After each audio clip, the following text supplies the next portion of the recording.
Oi, tudo bem? Então, a gente está começando aqui o nosso podcast, Conversa do Cotidiano. Hoje eu trouxe a Sônia aqui. A Sônia vai contar a história dela, a Sônia vai contar sobre o que ela quiser falar, mas principalmente pelo trabalho que ela tem feito, que fala de pessoas, de humano, de sabedoria, de resignificar a vida. Tudo bem, Sônia? Tudo bem, Ariel.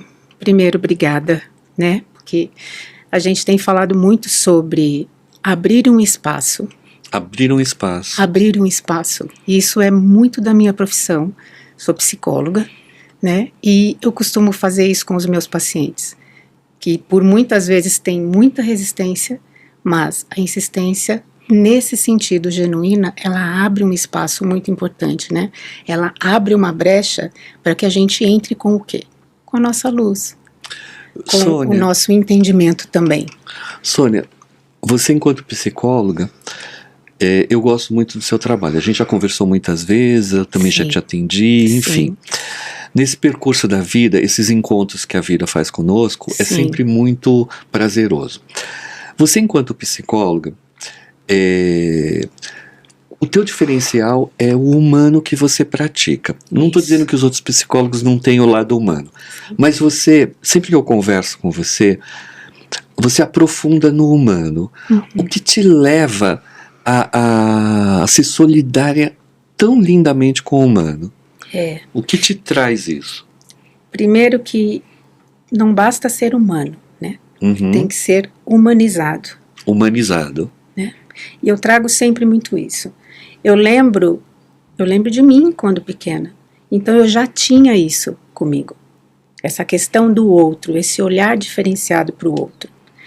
E eu lembro que tinha até os amiguinhos, até amiguinhos mesmo de escola, eles vinham falar comigo, tipo, ou que tinha discutido com a mamãe ou com o papai. E eu sempre entrava nesse lugar de acolher essas crianças também. Isso você tinha quantos anos? Ô Ariel, eu deveria ter aí meus 7 anos. Olha só, e você tem essa memória guardada? Eu tenho essa memória comigo, e sempre foi muito legal. Né? Você diria então que o ser psicóloga é um dom também?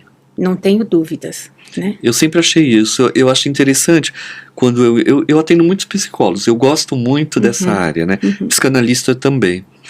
Mas eu vejo que os psicólogos, nos dias de hoje, eles são pessoas assim que estão muito presentes no dia a dia, mas tem um mundo inconsciente. Eu estou errado? Não. E aí entra a questão do humano humanizado, né? Que a gente está falando. Porque não basta ser só o psicólogo. Eu preciso entrar no lugar de escuta. Porque ouvimos qualquer coisa, em qualquer lugar e em qualquer momento, não é? Sim. Agora, escutar, parar para escutar o outro, isso sim faz um diferencial. E você me falando isso, eu lembro que eu tinha uma matéria na faculdade que se chamava Psicologia do Cotidiano. Olha, que legal! E o que era essa matéria? Eu precisava me deslocar a algum lugar, não sei, um parque, não sei, andar na rua, um shopping, uma livraria, e eu precisava me sentar, ou qualquer outra coisa, para observar o comportamento das outras pessoas. E diante desta minha análise, eu precisava dizer o que eu estava enxergando e o que eu achava que o outro estava sentindo, né? Óbvio. E aí, vamos supor, estava lá observando um casal, por exemplo. Aí eles estavam meio que falando, gesticulando, aí eu falava, nossa, eles estão bravos, ou ela está brava, ela está chorando, ela está triste, né? E aí, num desses relatórios que eu passei para minha mentora, ela falou, o que te levou a colocar tudo isso aqui? Né? Falei, mas era o que eu estava vendo. Ela falou, mas você tinha certeza daquilo que você estava vendo? Falei, o que eu estava vendo, sim. Ela falou, mas nunca daquilo que eles estavam sentindo. Por exemplo, ela poderia estar chorando de felicidade. E de repente, aquele jeito efusivo dela falar ou dele falar, poderia ser só o jeito, eles não precisariam estar bravos, ou seja lá o que for um com o outro. E por que isso? Porque nós, enquanto seres humanos, né, Ariel, a gente julga muito. Julga muito. Né? A gente entra nessa questão de julgar. E a psicologia trouxe muito isso para mim. O não julgar. O não julgar, o escutar. Escutar, porque ouvir também é a mesma coisa. Quando você escuta uma pessoa que você percebe que ela está em crise, em qual momento da fala que você percebe que ela pode ser um problema psiquiátrico e não psicológico? Ou eu estou exagerando nesse olhar? Não. Que isso sempre me trouxe curiosidade, né? Porque às vezes eu atendo pessoas e eu penso comigo, essa pessoa, o problema dela não é psicólogo, sabe? Porque normalmente eu mesmo, no meu trabalho, quando eu entendo que a pessoa tem que fazer uma terapia, eu indico, eu falo, às vezes eu até indico um profissional Sim. que eu gosto, que eu falo, poxa, aquele profissional vai ser importante para ela, tal. Mas às vezes a gente percebe o desequilíbrio muito sério de uma pessoa. Quando isso vem para você, você puxa esse trabalho para si, ou você às vezes se vê na obrigação de indicar para um psiquiatra? É necessário, né, Ariel? É muito necessário. Por quê? Eu já entrei muito nesse lugar também de querer dar conta de tudo. Ótimo, né? Isso. Eu quis num determinado momento isso. Achar, né? Porque quem acha não tem certeza que eu poderia sim dar conta daquele sintoma, né? E daquilo que aquele paciente estava me trazendo. Só que não, né?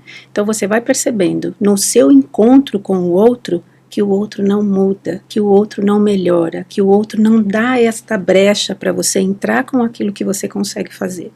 E é neste momento que a gente precisa apontar, né, e sugerir que esta pessoa entre em contato com outro profissional. É muito importante.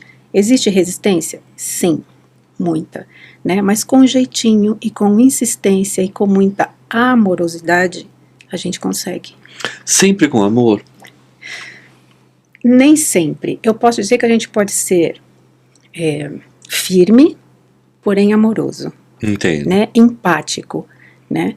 Porque eu não vou te dizer que eu não conheço profissionais que não tem essa questão do pau, pedra, sabe? Essa coisa Sim. Assim do tipo, não dou conta, você vai lá e resolve e tá tudo certo. Olha o humanizado que a gente está falando que não existe, né? Então sim, porém firme, mas falar, olha, é necessário. Porque às vezes esse paciente chega para mim tão em crise que ele precisa se estabilizar em algum momento. Para quê? Para que ele se volte para si, para que ele consiga entrar de volta para ele, para que ele consiga sentir de verdade o que está sentindo, não negar o que está sentindo. Porque quando alguém está em muita crise, eles não aceitam o que sentem. Né? Entendo. Eles se revoltam e acham que esse tipo de sentimento é ruim, que essa sensação é ruim. Então eles negam isso, e não dá para negar. Eu preciso aceitar. Normalmente, quando você pega um paciente que está nesse processo de negação, o tempo de tirar ele desse processo é muito longo? Eu sei que cada caso deve ser um caso. Isso né? mesmo. Mas eu digo assim, quando você observa um paciente que ele está num grau de loucura que você tem até receio de um suicídio, por exemplo. Sim. Né? Aí o que fazer numa situação dessa? Como é que você se vê com o tamanho da sua humanidade? Porque você é uma pessoa estritamente humana. Obrigada. Né? Foi diante essa pergunta é muito legal, e por quê? Na época da pandemia, foi quando eu realmente comecei a lidar mais e a perceber o quão as pessoas estavam cindindo com as suas próprias realidades. Em que sentido eu estou te falando isso? Porque quando alguém, antes da pandemia, né, as pessoas, estou em crise, o que eu faço? Eu vou sair para beber com os meus amigos, eu vou, sei lá, na casa da minha mãe, eu vou fazer alguma coisa fora da minha casa. Certo. Ou seja, eu não entro em contato nem com essa minha questão interna, né? Na pandemia, tudo aconteceu o contrário. Porque as pessoas, além de precisarem lidar com a sua casa física, precisou lidar com a sua casa interna também. Também. E com as suas questões. E com a limitação de espaço. Completamente. Convivendo com o outro, convivendo com o marido, convivendo com os filhos, né? Que é uma loucura, porque... O que eu atendi de casal que se separou Sim. Foi brincadeira. Muitos. E foi diante desse cenário, Ariel, né, que olha, você até sabe que na época eu perdi todos os meus pacientes, eu deixei de trabalhar e fui trabalhar só em casa, E eu fui fazer um trabalho bem bonito na USP naquela época. Sim, eu né? lembro. Que eu trabalhava no Apoiar USP, tudo online, e era uma loucura. Eu atendia tipo 20 pacientes e tudo de voluntariado mesmo. Voluntariado. Né? E para mim foi engrandecedor. Aquilo foi incrível para mim. E é sobre isso que eu quero falar, assim. O teu livro, a tua escrita, vai ser sobre isso? Qual? Sobre esse trabalho que você fez voluntário na USP, vamos dizer assim? Você já pensou sobre isso? Não pensei. Porque esse trabalho voluntário, ele me chama muita atenção. Fiz durante 3 anos. E você já me contou algumas histórias que eu acho de uma beleza. Uhum. E eu sou uma pessoa que eu penso da seguinte forma: se você escreve uma história e alguém daqui a um tempo lê, às vezes ela se identifica com aquela história, Com certeza. e o tratamento que você deu, o diálogo que você deu para aquela pessoa pode ser colocado. Então, esse trabalho eu acho essencial, porque você é uma psicóloga que tem muita sensibilidade com o interno e o externo. E eu acho que eu não vou dizer para você que você olha para a pessoa de uma forma espiritual. Talvez até olhe, mas não vou dizer isso porque eu quero falar num termo mais técnico. Ok. Mas você olha com uma sabedoria de quem já passou por alguns absurdos na vida. Muitos, né? E eu Muitos percebo, absurdos. a sua fala hoje é uma fala muito técnica, é uma fala de uma excelente profissional, Obrigada. mas é uma fala humana. Eu sempre percebo no meio da frase, e me corrija se eu estiver errado, Ok. que tem uma ponderação aí sobre a dor e o que eu posso fazer. E eu entendo que você consegue separar um paciente do outro Sim. o tempo inteiro. E Sim. isso faz o diferencial. Talvez por isso você esteja nesse momento fazendo o trabalho que você está fazendo nessa equipe que você está fazendo. E é bem difícil. Eu falo que, enquanto profissional da área hospitalar, agora, nesse exato momento, porque eu estou tanto nesta frente Sim. do hospitalar, quanto na clínica particular também. O hospitalar é diferente dos pacientes crônicos, por exemplo, que são esses pacientes que eu lido hoje em dia, né? Hospital, Perfeito. você vai e as pessoas entram e elas saem. Por exemplo, o Ariel foi fazer algum procedimento no hospital e em algum momento ele vai sair, né? Outros pacientes não saem, né? Então tem todas essas questões. E com pacientes crônicos, Ariel, a conversa é muito mais embaixo, né? Sim. Porque eu vejo esses mesmos pacientes todos os dias, né? E o paciente renal crônico, ele tem uma resistência muito grande. Muito grande. Muito grande. Porque se a gente também for pensar, a pessoa tem uma vida pregressa e aí de algum momento ela se vê neste lugar, precisando dialisar 3 vezes por semana durante 4 horas. Ou seja, são 12 horas na semana que essa pessoa poderia estar fazendo N outras coisas, né? E fora o que ele não pode fazer mais. Por exemplo, tem muitos lá que não podem mais jogar uma bola, que não podem mais ter uma vida ativa que tinha antes. E essas limitações, você acha que enlouquece as pessoas num pior grau? Muito, num pior grau. E aí entra até a questão do suicídio, Isso. que você falou, né? E eu também fiz uma especialização com sofrimentos extremos, que eu não gosto desta palavra suicídio. Sofrimentos extremos você acha adequado?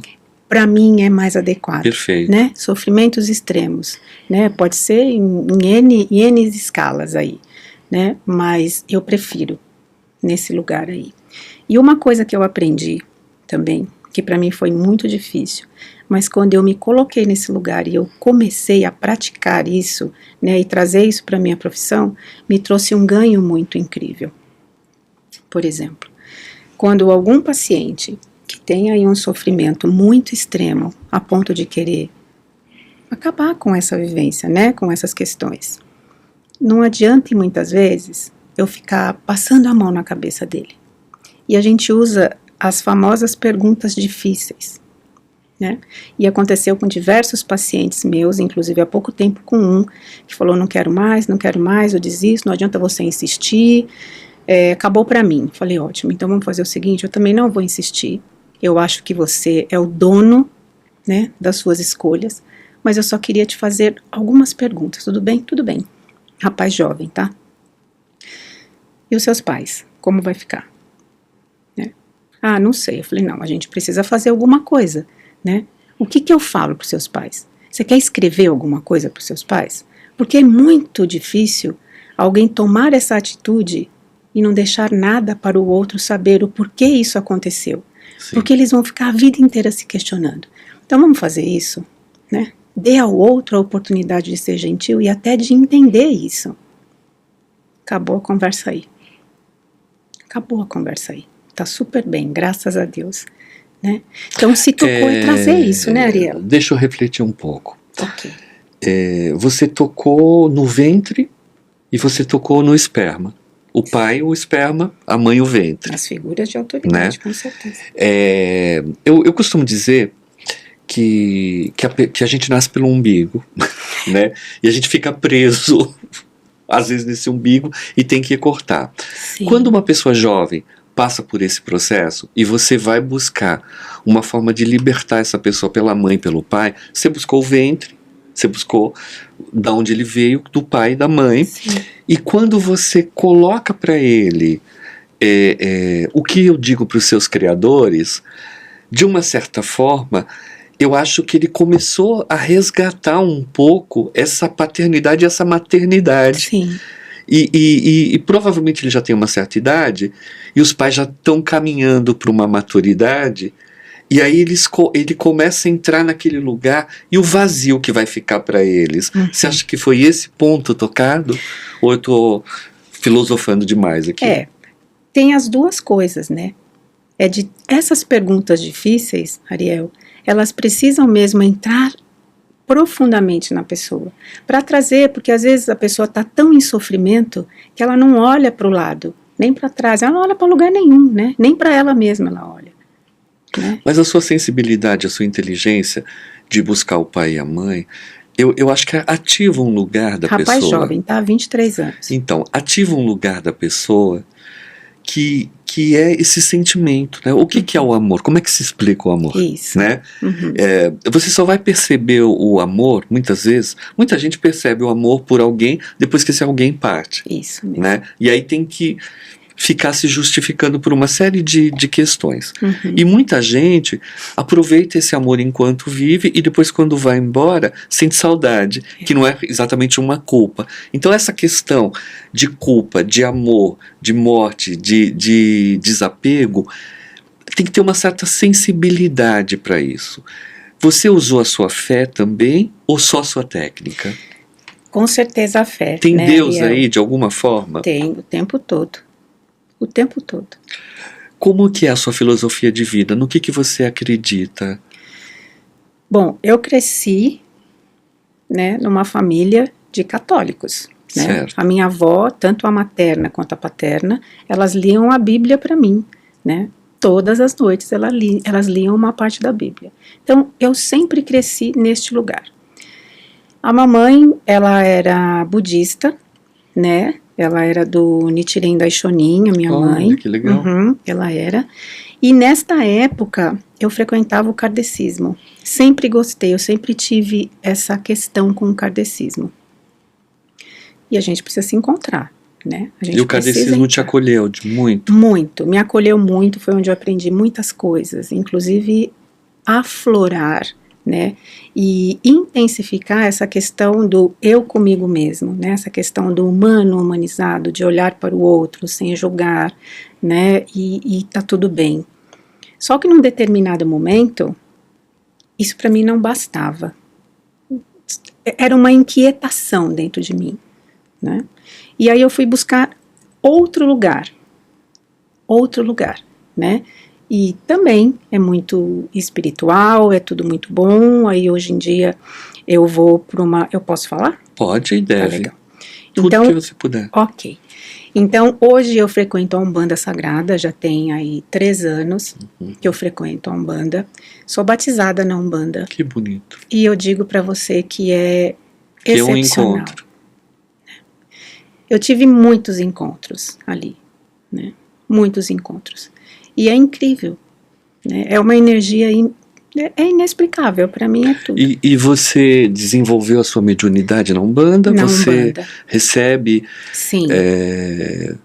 É uma Umbanda É uma Umbanda, assim, de que linha exatamente? Tem alguma significação, algum significado? É a Umbanda sagrada mesmo, né? O que quer dizer eles dizem, Umbanda sagrada? porque tem várias Para as pessoas vertentes da entenderem. Umbanda, né? A Umbanda tem vários lugares. Não? Então tem a Umbanda de Rubens Saraceni, que é esse. Conheço, Então que morreu dele. Isso recentemente, mesmo. né, de câncer. Isso mesmo. Então é esta Umbanda criada por ele que eu sigo. Ele hoje em trabalhava dia. muito com a chama das velas. Eu fiz também. Ele fazia cursos sobre velas. Fiz também. Eu vi a chama muito.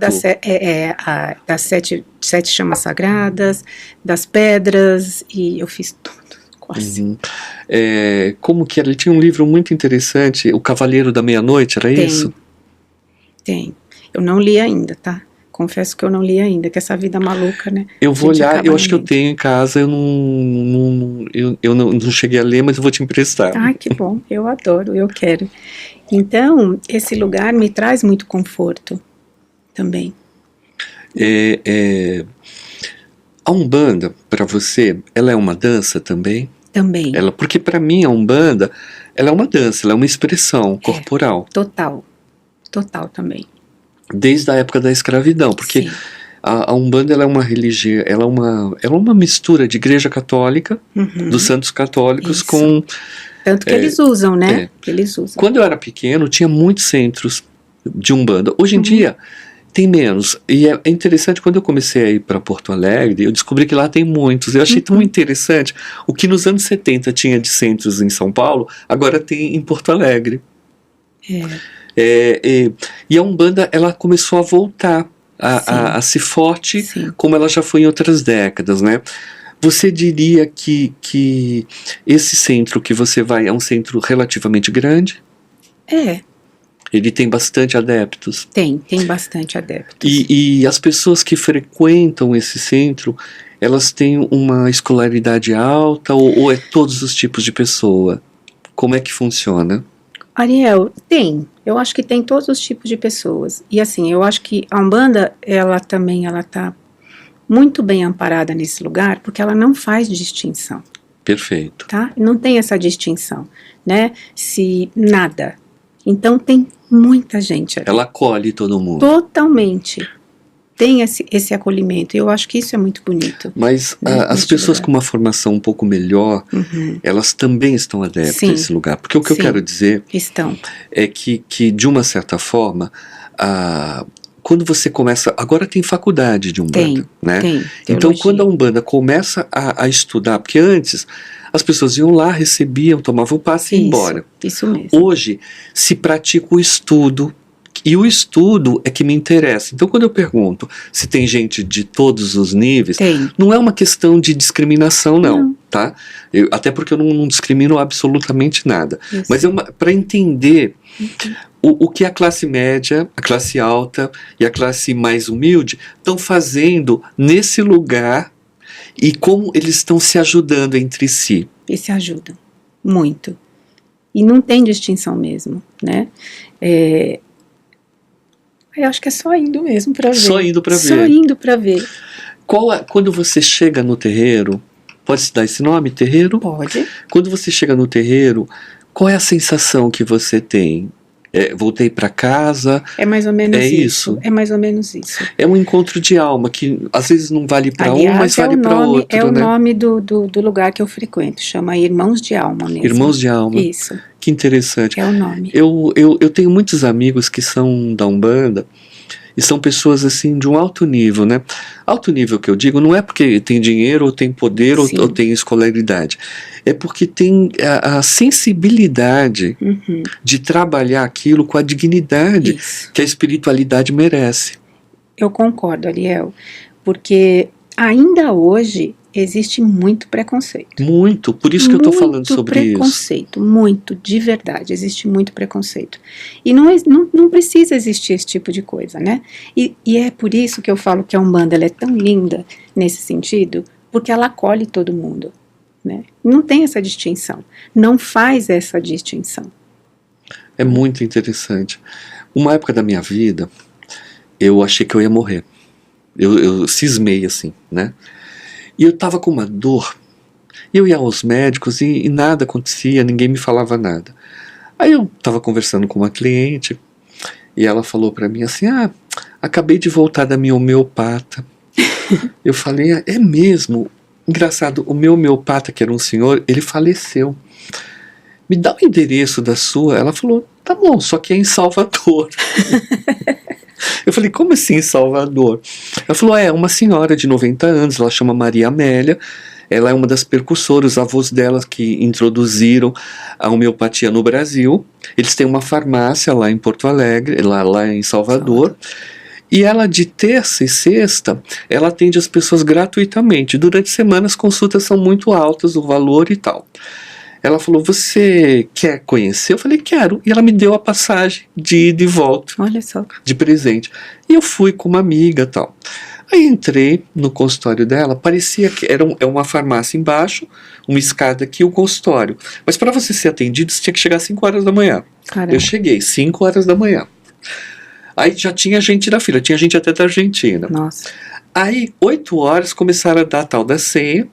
Aí eu fui o terceiro a ser atendido. Quando eu fui Chegou atendido, cedo, era né? muito cedo. Era uma velhinha, uma senhorinha, meio corcundinha assim, parecia que estava do século passado, né? Parecia que ela estava no século passado. Daí ela olhou, aí eu olhei e falei, olha, eu preciso saber o que eu tenho. Que eu tô sentindo isso. Ela falou, deita aí na maca, meu filho. Deitei dela, colocou aquele aparelho de médico aqui, começou a ouvir meu coração. Ela falou, nossa, bate ritmado. Eu falei, isso é bom ou ruim? Isso é ótimo. Aí eles produziam os remédios de homeopatia na farmácia. Ela falou, olha, pode ir em paz, tá? Fica tranquilo, não tem nada não. Mas eu vou te dar uns remedinhos. Ela me mandou manipular 3 remédios. Um para quem acha que está doente, o outro para quem acha que está doente, mas não tem nada, e o outro para quem não tem nada mesmo. E eu tomava aquele remédio e foi a maior experiência da minha vida.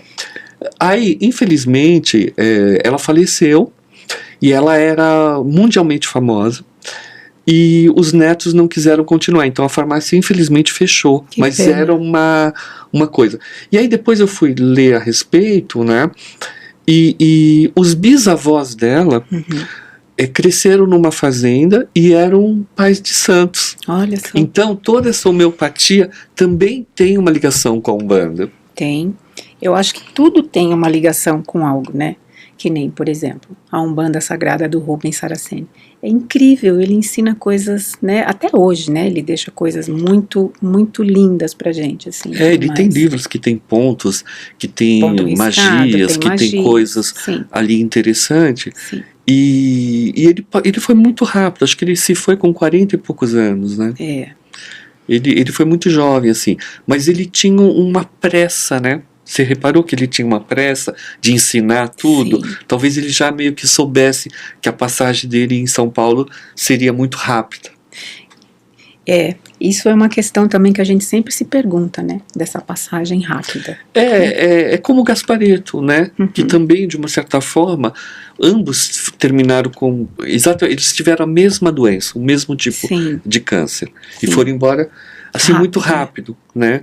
E o Gasparetto ainda foi mais forte, porque ele tinha uma força, uma luz também na palavra, né? E ele partiu, assim, é uma passagem que eu nunca entendi direito, né? Não acho que isso tenha nenhum problema, eu acho que isso foi uma escolha, porque também eu acho que a gente tem escolhas, sim, né? Com certeza. A gente tem escolha. Mas quando você encontrou a Umbanda, o que isso significou para você? Como que você vê isso dentro de você, no seu sentimento? Como uma completude. Completude, que bom. É como se fosse uma completude mesmo. A ponto de eu não ter essa questão de vergonha de falar, sabe assim? Vergonha de falar sobre isso. Você acha que numa sessão, quando as pessoas vão lá e naquele dia específico, que as pessoas pedem para conversar com tal entidade, assim, é um consultório psicológico também? Não tenho dúvidas, Eu lembro de uma amiga que um dia ela me ligou, ela falou, fui num centro de Umbanda e o caboclo foi maravilhoso. Ele chegou para mim e falou assim, nossa filha, você tá bem arrasada, né? você tá bem mal mesmo, né? Papo reto, né? Assim, Papo reto. ela olhou, ela falou, como que ele sabia? Eu tava no fundo do poço. Daí ele olhou pra mim e falou, olha, vai durar uns meses aí, mas isso também vai passar. Isso também Fica na passa. tua que passa. E quer saber uma coisa, minha filha? Você também procurou, né? Vamos combinar? Papo Então, reto. desconstrói. A entidade falou isso pra ela. E a vida dela foi incrível. Porque ela me procurou, ela falou assim, eu queria que você jogasse pra mim, eu queria entender melhor. E aí, eu fiz uma consulta em cima disso e foi maravilhoso. Não é? Foi maravilhoso. E olha só, né? E tem muitas coisas que eles não podem falar, e você Sim. sabe disso, né? Que eles não são autorizados a falar, enfim. Mas na maioria das vezes a gente vai porque a gente quer escutar mesmo. A gente precisa, A né? gente precisa escutar.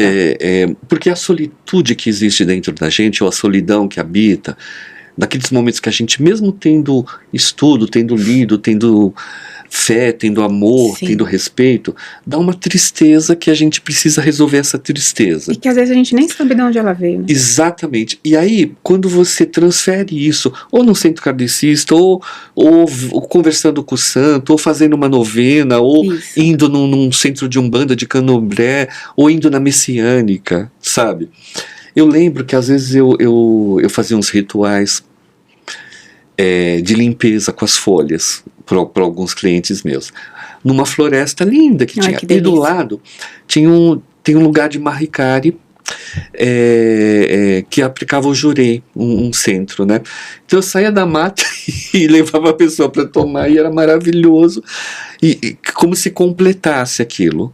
É uma Sabe? energia, né? Porque onde tem luz e onde as pessoas se propõem a ser um instrumento, existe Deus Sim. ali, sabe? Deus não tinha religião. Deus nunca teve religião.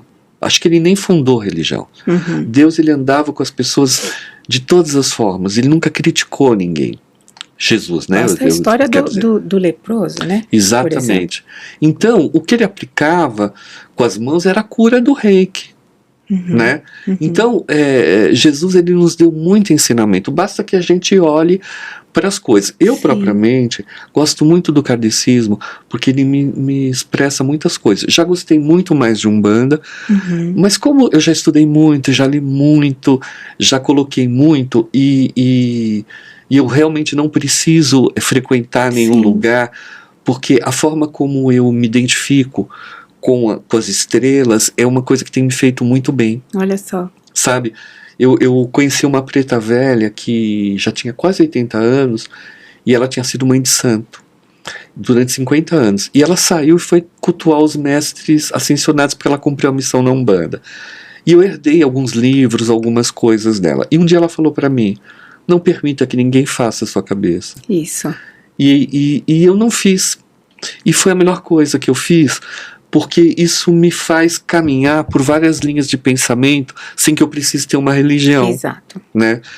Agora, o que me interessa no seu papo, na sua conversa e na sua sensibilidade, Sônia, é que quando a gente pode ser uma escuta para todos os povos, Uhum. isso não tem preço, e isso nos faz ser instrumentos muito maior. Você se sente um instrumento quando cada paciente te procura?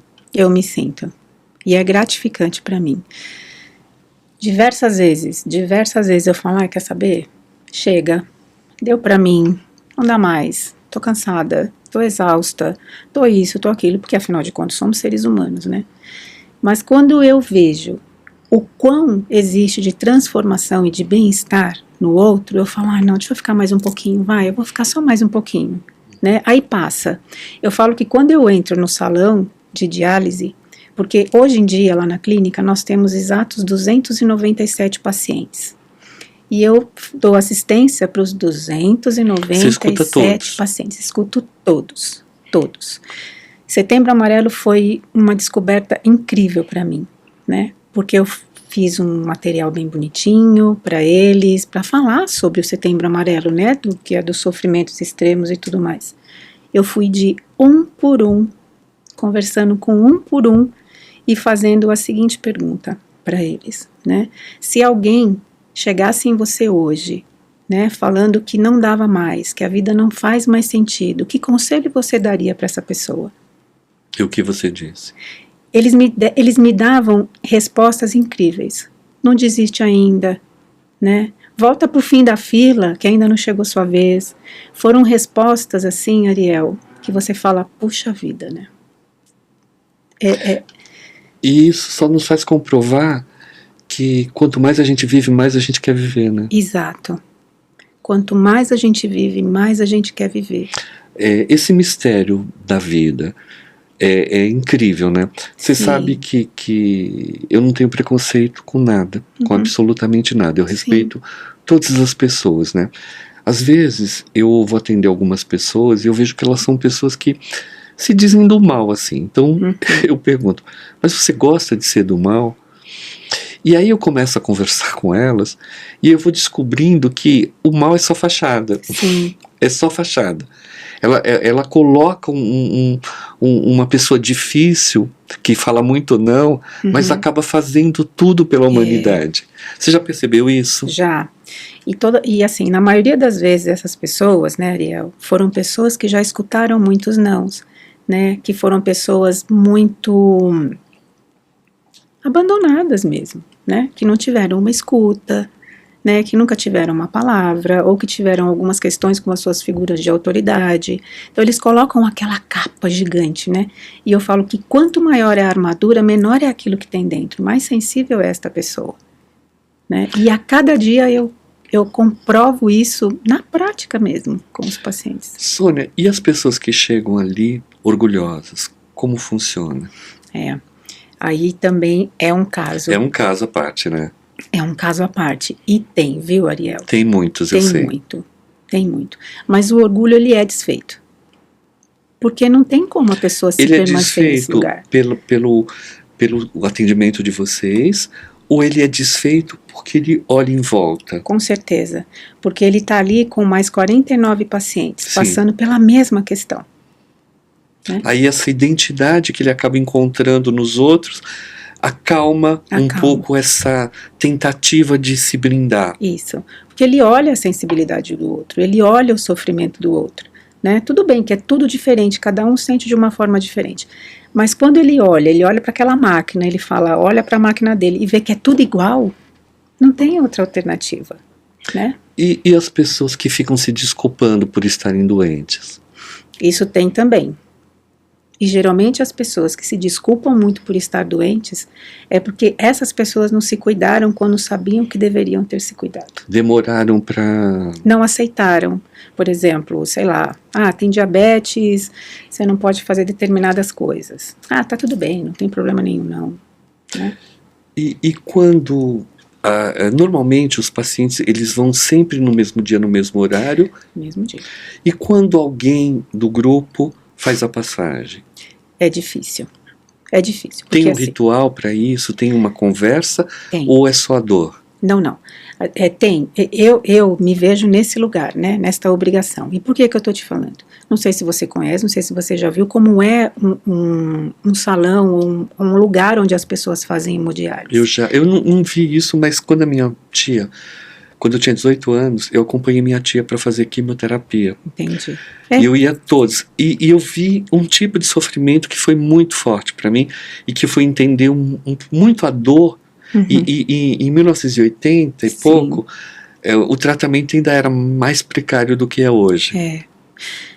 E eles ficam lá na clínica onde eu tô, ela tem 3 boxes. Né? 3 boxes. Então fica uma quantidade de pacientes aqui, eles ficam um de frente para o outro, que nem nós estamos aqui. Eles estão aqui e o outro paciente está ali.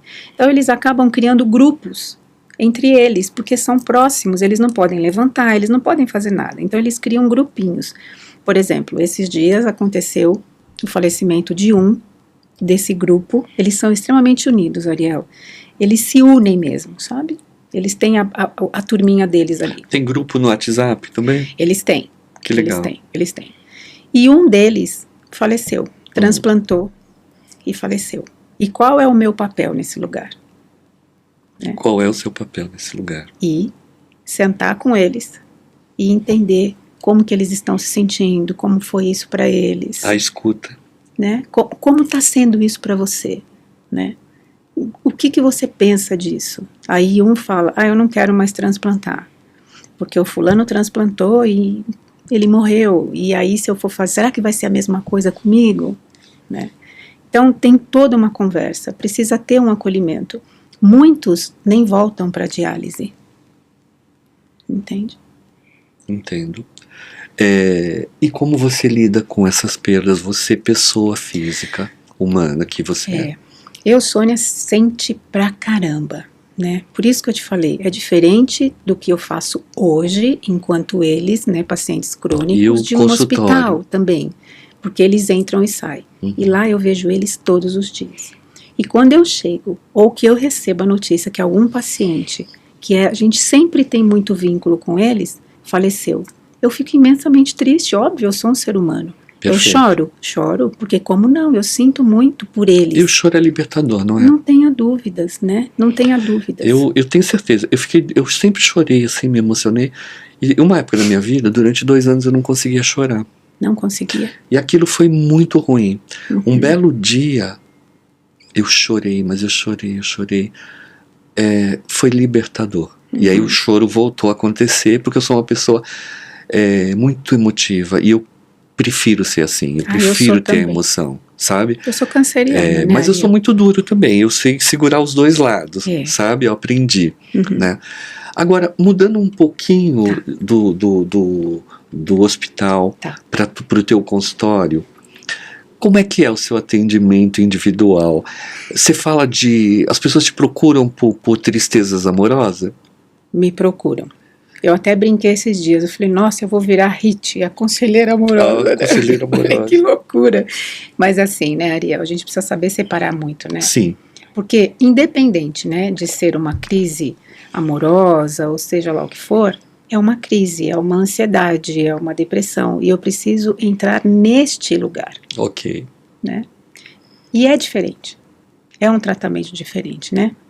E normalmente as pessoas, quando elas estão numa relação tóxica, ou elas estão doentes, ou elas amam sozinha, é muito longo o período de tratamento, ou depende de cada paciente, o que ele quer de verdade?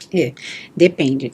Quando este paciente realmente entende até o que o outro significa para mim, por exemplo, eu tenho casos de pessoas que estão dentro de um relacionamento, que não existe mais sentimento deste relacionamento, mas essa pessoa ainda não se deu conta disso, né? E eu, enquanto psicóloga, eu não posso falar, olha, né? Ela precisa se entender enquanto a isso, e perceber o real significado do outro na vida dela. Alguns, com certeza, quando percebem isso, o que acontece? E você consegue sentir no diálogo a hora que cai a ficha? Sim. E aí eu digo, agora este paciente ou esta paciente entrou em terapia. Que eu falo que tem esse diferencial, fazer terapia e estar em terapia. Eu faço porque eu faço. Quando eu estou, eu entro em contato comigo mesmo e com as minhas dores, eu ressignifico né? E quando eu não estou só falando, eu estou me escutando, né? Quando a pessoa se ouve, se escuta, e ela entende realmente, porque muitas vezes ela está falando, mas ela está desabafando. Sim. E ela não está se ouvindo, ela está só jogando a frustração para fora. E tá ótimo. Né? Aí quando ela escuta, ela fala, peraí, mas eu posso estar equivocada? Quando ela pergunta se eu posso estar equivocada, é porque tá, né? Isso. E aí ela começa a quebrar o equívoco e começa a buscar o lado da razão? Ou não é um processo assim? Não, às vezes não é nem razão, porque se entra no lugar da razão... Perde a emoção. Total. Entendi. Né? Totalmente perde. Então, quando ela entra nesse lugar de se escutar mesmo, e de se perceber, é assim, ó, por exemplo, eu sempre falo para os meus pacientes que eu sou que nem aqueles Sherpas do Himalaia. Né? Okay. Eu posso ajudá-los a carregar as suas bagagens, mas eu nunca vou dizer para eles onde que eles devem colocar ou que direção eles devem seguir, de forma alguma. Eu digo sempre que eu estou ali do lado, ali do ladinho, no banco. Né? Eu quero ir por aqui, vamos lá, estou com você. Mas e se eu errar? Vamos lá, eu vou com você. A gente recalcula a rota, mas a escolha tem que ser sempre dele. Perfeito. Sempre dele. Na sua faculdade, quando você terminou a faculdade de psicologia, como é que você saiu dessa faculdade? Você saiu cheia de sonhos? Sim. E hoje, já nesse longo caminho, nesse ser de luz que você é, né? Como é que você vê a sua psicologia? Como é que você olha para aquilo que você tinha expectativa e para aquilo que você conseguiu materializar com tantas pessoas que você auxiliou, curou, libertou Muito bom. e escutou? Eu falo que a gente sai da faculdade, mas a gente não sai pronto, né? A gente sai cheio de sonhos, tipo, eu vou sair hoje da faculdade, eu já vou montar um consultório, eu já vou ter inúmeros pacientes, eu já vou cobrar o valor que eu mereço, que eu falo que é o meu tempo, né? Que tá ali comigo. O trabalho não tem preço, mas o tempo, né? Isso, o tempo que eu dedico ao outro, a minha escuta ao outro, isso sim tem um valor, né? Eu falo que não é nem preço, é valor mesmo, né? Nesse lugar. E eu fiquei um pouco frustrada quando eu saí da faculdade. Me frustrei completamente, porque eu saí com uma ideia, eu comprei uma ideia que me foi passada e eu sofri completamente. Tanto que eu quis desistir. Eu fiquei ali na inércia 1 ano, 2 anos, eu fiquei na inércia. Eu falei, eu não quero mais. Eu falei, não é nada disso. Mas eu ainda continuava, né? Continuava atendendo as pessoas do dia a dia, né? Isso, do dia a dia. Do cotidiano. Exato, exatamente. Aí um belo dia eu falei, eu preciso escolher alguma coisa. Eu falei, o que eu mais gostei na faculdade? Eu falei, eu gostava quando eu ia atender os meus pacientes renais, eu gostava quando eu estava lá no hospital. Quando eu entrava nos hospitais, Ariel, as pessoas me chamavam de louca, falavam, meu Deus, essa menina tem problema. Eu entrava e falava, eu cheguei. Cheguei aonde eu sempre queria. E não porque, nossa, uau, não, porque era o que eu gostava, era o que batia aqui dentro, sabe? No meu coração eu falava, era isso que eu queria. Isso sim faz sentido para mim, né? E aí eu comecei, falei, não, eu preciso fazer alguma coisa. Aí eu fui fazer especialização em hospitalar, aí eu fui fazer os sofrimentos extremos, né, que eu fiz e foi engrandecedor para mim. E aí eu tô até hoje. E a expectativa que eu tenho hoje, ela é incrível, porque eu não quero trabalhar mais um por um só. Eu quero falar para mais pessoas, porque eu vejo que tem muita gente sofrendo, Ariel. Perfeito. Você me comentou recentemente que você pretende ter um podcast, que você pretende falar sobre essas histórias lindas que a gente deu uma cutucada aqui, né, de uma forma um pouquinho superficial, mas com todo o amor que a gente tem e com todo o respeito que eu tenho por você há anos que eu acompanho você, graças a Deus. Graças a vida, Deus, ela tem sido maravilhosa para mim, que ela sempre coloca pessoas que eu gosto de lidar, sabe, de ouvir, de escutar. A gente pode ficar meses sem se falar, quando se fala, a gente tem uma identidade que começa a se comunicar de novo, né? Então, assim, o que você pretende nesse podcast? Bom, eu até cheguei a comentar com você que eu estou estruturando aí algumas mentorias, né? Eu cheguei até a te falar o nome, né, da mentoria. Uma vai ser em grupo, e ela vai ter o nome de Reconecta, né? E aí eu já estou com outra estruturada também, né? Que chama Essencial. Ok. Né? Então elas terão esses 2 nomes. A Essencial vai ser 1 por 1, uma mentoria para uma única pessoa, e a Reconecta vai ser uma mentoria em grupo, porque eu acho que uma coisa puxa a outra, né? Quando ela entra para o Reconecta, por exemplo, né, esse grupo, eles estão literalmente desconectados consigo mesmo, né, com N questões. A partir do momento que ela consegue se equilibrar neste lugar, é essencial que esta pessoa única e subjetiva continue o seu processo de autoconhecimento, né? Então eu tenho esses 2 lugares. Eu, Sônia, eu gosto muito de falar de ansiedade e de transtorno do pânico, porque é uma coisa que eu vivi, então eu falo que quando você vive algo, você tem mais propriedade para falar, né? Então eu vou entrar neste lugar e falar mais sobre N questões, N condições também. Perfeito. Pânico tem cura? Tem. Perfeito. Uma hora eu conto essa história, mas eu já tive uma crise de pânico, durou 1 semana e eu me curei. E eu me curei sozinho, com o pequeno conhecimento que tenho, né? Então, eu acho que quando alguém se propõe a falar em pânico, ajudar quem tem essas crises de pânicos, porque o risco que uma pessoa tem, e isso eu posso dizer por mim, eu poderia ter ido parar num psiquiatra e estar tomando remédio até hoje. Sim, com certeza. Eu não fiz isso e foi a melhor coisa que eu fiz. Isso mesmo. Você entende? Sim. Então, bem-vindo a esse trabalho, com a sensibilidade que você tem. Bom, Sônia, eu quero te agradecer muito. Eu Você sabe a querida que você é na minha vida, pessoa especial. Igualmente. Enfim, Deus tem sido generoso, o universo tem sido generoso, que só me traz pessoas incríveis. Olha, muita luz, muito axé. Amém. Né? E que seu centro brilhe, que as suas ideias brilhem. E é muito bom ter você aqui nesse lugar. Pode me chamar que eu venho sempre. Se a pessoa quiser ir para uma consulta no seu consultório, para onde ela procura? Ela pode me procurar agora no meu Instagram, tá? Que eu tô começando a estruturar lá o meu Instagram. Então é @SôniaCristina_psicóloga. Ok. Sônia, gratidão eterna. Eu que te agradeço. Viu? Bom, aqui a gente termina. Mais uma vez a gente veio falar sobre espiritualidade, psicologia, falando sobre uma pessoa que trabalha com pessoas que passam por problemas realmente reais, difíceis, né?